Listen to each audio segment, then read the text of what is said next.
This is a cooperative universe. This is a collaborative universe. The universe knows who I am and what I want. And the universe knows, now we're going to get a little specific, maybe too specific for you.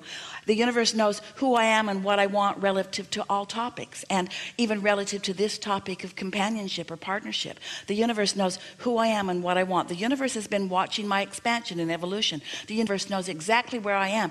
The universe knows if I'm keeping my own promise to myself. Am I ready to bring a partner to me? Am I really in alignment with my true desire? Because if I'm really in alignment with my true desire, then I'm ready for the universe to yield that true desire for me. But if I'm not quite ready, then I really don't want the universe to yield it to me, even though I know the universe is going to yield to me, because law of attraction can't keep that from happening. So a person comes to me who's not quite right because I'm not quite right yet with my own desire. I have more opportunity to work more of the bugs out, more opportunity to really discover who I am, more opportunity to not care so much what others are thinking around me, more opportunity to flow the energy and not be so aware of how others are responding to the energy that I'm flowing. I'm getting ready to be ready for it. And when I'm ready, the evidence will show itself to me. I appreciate how the universe brings me an exact replica of whatever I've got going on vibrationally, so that I can see it, so that I can take the hit of it, so that I can feel the disappointment of it, so that I can take the bounce of it, so that I can launch the rocket of it, so that I can begin again, becoming more specific from a very beginning place of generality. So we're going to make a very strong statement. You can't get there from there. Now stay with us. You can't get there from there. You can't get to a manifestation of something that you've got lots of resistance to. You can't get there from there. Just stay with us for a minute, because it's not like the things we usually say to you, because we usually say you can be or do or have anything. But we're saying this to you because we want you to sharpen your skills of creation, because you're ready to do that. You can't get there from there. What do you mean, Abraham? You can't get to that manifestation that you want given the vibration that you're offering. Oh. So what's off in the vibration that I'm offering? You've got too much resistance for that to unfold easily. Well, what do I do about the resistance? Should I work harder? Should I think about it more? No, that will make the resistance more. What should I do? Get off the subject. Get off the subject. That will make the resistance less. You see, if you get it, and we're going to ask you if you do you believe that your vortex exists? Do you believe that there's a vibrational version already queued up for you? Do you believe that universal forces are arranging circumstances and events, and that the cooperative components are all lined up for you? So if you believe that, then what is the piece that you've got to do?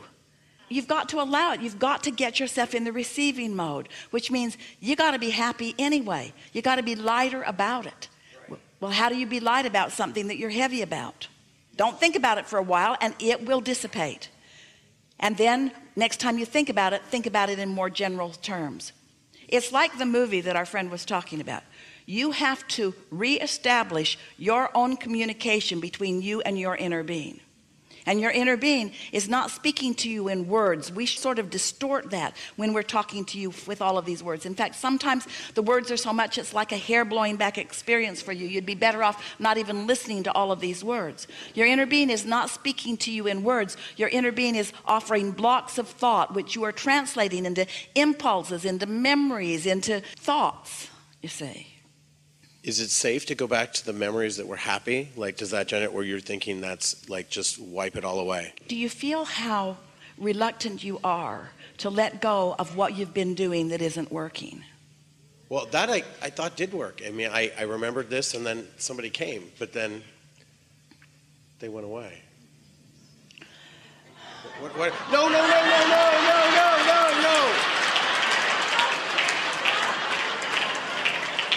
They did come. You see, what they just reflected back to you, they just channeled their own inner beings.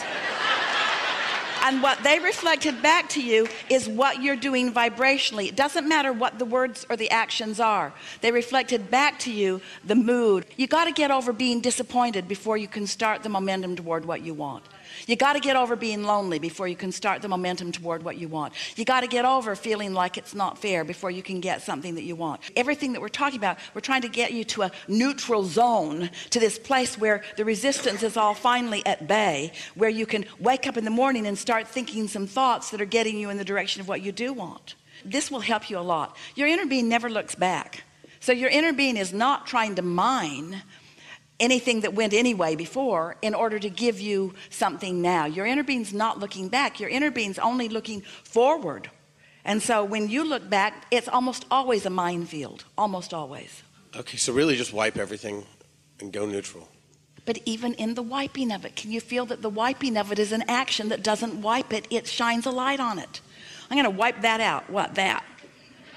I'm wiping it out. I'm not going to think about it anymore. I'm not going to think about that anymore. Oh. You got to change the subject. You got to change the subject. The subject has to be your happiness, not a relationship that you think is the path to your happiness. The subject is happiness. And there's happiness in so many subjects. Okay. Let's see. Just got to be happy, not happy with this ulterior motive. I want to be happy, universe, with a person. I'm happy, and so much of my life is working out. So much of my life is working out. We believe that. It's easy to have a life that's working out and to once again get hooked on conditions. And so these conditions make me happy and that one doesn't. And so you're still kind of stepping back into some conditional living. All conditional living means is trying to fast forward into a manifestation to examine the conditions. Unconditional living, unconditional love, unconditional life is going for the emotion and never mind the way it's going to manifest. You just know it's going to be good when it does. So you were right when you said to us, so just think about happiness and think about how it feels to be appreciated and think about how it feels to appreciate. But there is so much in this world that you can appreciate. Do you know when you are in a nose-to-nose love affair with the love of your life and you think that what's happening is that person is loving you, what's really going on is you are loving that person. What's really going on is you're finding endless things about that person that your inner being agrees with. So it's just constant focusing yourself into alignment and using that person as the excuse. And you know, you could use 100 people and their best qualities to do exactly the same thing. And you could let those 100 people help you tune to what you want. And then someone who holds all of those manifested already or potential to manifest qualities that you have trained yourself to be active in your vibration make their way into your experience. It's just such a lovely thing. You know why we want this manifestation for you? Because it's so delicious. Because the misses and the hits are all part of the process. When something works a little, you come to understand creation even more. When something doesn't work, you come to understand creation even more. And once this gets rolling, you'll never, ever again doubt that you can be or do or have anything that you want. That's just a giving. It's just this sort of cat and mouse game that you begin playing with the universe in discovering your own readiness for when it's going to happen, you see. It's inevitable that it's going to happen. Are you taking away from this yet the feeling that there's just no reason not to be happy? That you could get good enough at it that there's just no reason not to be happy? That doesn't feel so far-fetched to you. And do you know how remarkable that is? Do you feel how far you've come just in this conglomeration of conversation that we've had together, just in these few short minutes that we've been together today? And right now, more than ever before, you believe in happiness. You believe in your ability to align with what your inner being knows you want about everything. Talk about 3 wishes. Talk about endless goods flowing towards you and experiences. There's no reason for you ever to be disappointed. That is the distortion of all distortions. And it's not for any reason other than your ability to focus right now. And your ability to focus right now must not ever again be because you're focused on manifestations. That's not going to fly with you ever again. That doesn't cut it. Because that manifestation can change right now, right now, right now, right now, right now. Never again complain about a manifestation that is not pleasing to you, because they are changeable by you now. So that's like saying, I don't like what I'm creating. I'm disappointed in what I'm creating, not in what happened. I'm disappointed in what I'm creating, and I'm doing it now. And I'm not disappointed because of the subject of what I'm creating. I'm disappointed because of the process of creating right now. I've got it all balled up in some weird way. You see, you didn't come for the manifestation, you came for the manifesting. You didn't come for the creation, you came for the creating. You came because you are a creator, and a creator's got to create, you see. And so you've done most of the process. You sifted, you sorted, you put it in the vortex. It's there for you. But when you get crossways of that, then it starts bogging down, and your emotions tell you what to do. Your emotions tell you what to do. Disappointment is not an emotion you want to foster. Disappointing stories are not the stories you want to tell. Disappointments are not the things you want to regurgitate. Disappointments about anything are not the thing that make your world go round. Disappointments take you into the past where you have no power. Optimism takes you into the now and into the future where all of your power is. What life is, and what the thrill of life is being on that brink of the next explosion into your mind. The next realization of this big thought, this big knowing, this big understanding, this big manifestation. Bigger manifestation, manifest, bigger, bigger, bigger, bigger, bigger, bigger, bigger, bigger. Don't you love being alive? Aren't you glad you're in your body? Aren't you happy that that experience caused you to want with greater clarity? Aren't you thrilled that your emotions tell you that you're not synced up yet with that desire? Don't you love knowing that that desire is still growing? Don't you love knowing that it's getting ready for you to be ready for it? Don't you love knowing that you could get off the subject altogether and get ready for it? Don't you love knowing that you could pick any easy subject and get ready for the one that matters the most? Don't you love knowing that you could think about the easiest darn thing in the whole world that makes you happy, and that's all the work you got to do to get ready for everything that you want, everything that life has shown you that you want? And then, you're right, people are going to be jealous.